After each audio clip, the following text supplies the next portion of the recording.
Welcome to Prema's vlog. இன்றைக்கி என்ன பார்க்க போகிறோன்னா வெந்தய களி பார்க்க போகிறோம். அதுக்கு வெந்தயத்தை நான் நைட்டே ஊற வச்சு அரிசி 1 கப்பு 2 ஸ்பூன் வெந்தயம் ஊற வச்சு அதை மிக்சியில் நல்லா அரைச்சி எடுத்துகிட்டு வந்திருக்கேன். இப்போ அடுப்பில் ஒரு 2 டம்ளர் தண்ணி ஊற்றி சூடு பண்ணியிருக்கேன். அதில் கொஞ்சம் சால்ட் போட்டிருக்கேன். இப்போ அரைச்சிட்டு வந்த மாவை அதில் ஊற்றிடலாம். தண்ணி நிறையா வச்சிங்கன்னா கூழ் மாதிரி ஆகிடும். அதனால் கரெக்டான அளவு தண்ணி வச்சுக்கோங்க. இப்போ தண்ணி நல்லா கொதிச்சிருச்சு. நம்ம அரைச்சி வச்சுருக்க அந்த மாவு அதில் ஊற்றிடலாம். இப்போ நல்லா கைவிடாமல் கிண்டிகிட்டே இருக்கணும். அப்போ கலர் மாறும்.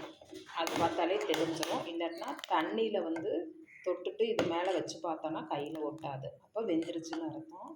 இப்போ நம்ம கிண்டலாம். நல்லா கைவிடாமல் கிண்டணும். மாவாக இருக்கும்போது இப்படி வெள்ளையாக இருக்கும். இந்த மாதிரி கொஞ்சம் கலர் மாறிடும். இப்போ கையில் தண்ணி தொட்டுட்டு கொஞ்சம் தொட்டு பார்த்தீங்கன்னா கையில் ஒட்டாது. மாவு இப்படி கையில் ஒட்டாது. ஒட்டாமல் இருந்துச்சுன்னா வெந்திருக்குன்னு அர்த்தம். வெந்தய களி ரெடி ஆயிடுச்சு. அதுக்கு கருப்பட்டி வச்சு நல்லெண்ணெய் ஊற்றி சாப்பிட்டோன்னா ரொம்ப டேஸ்ட்டாக இருக்கும். அப்படியே அல்வா மாதிரி இருக்கும். சின்ன குழந்தைங்களுக்காக ஊட்டினோன்னா ரொம்ப டேஸ்ட்டாக நல்லா சாப்பிடுவாங்க. நீங்களும் உங்கள் வீட்டில் செஞ்சு பாருங்கள். தேங்க்யூ. எங்கள் சேனலுக்கு சப்ஸ்கிரைப் பண்ணுங்கள். தேங்க்யூ.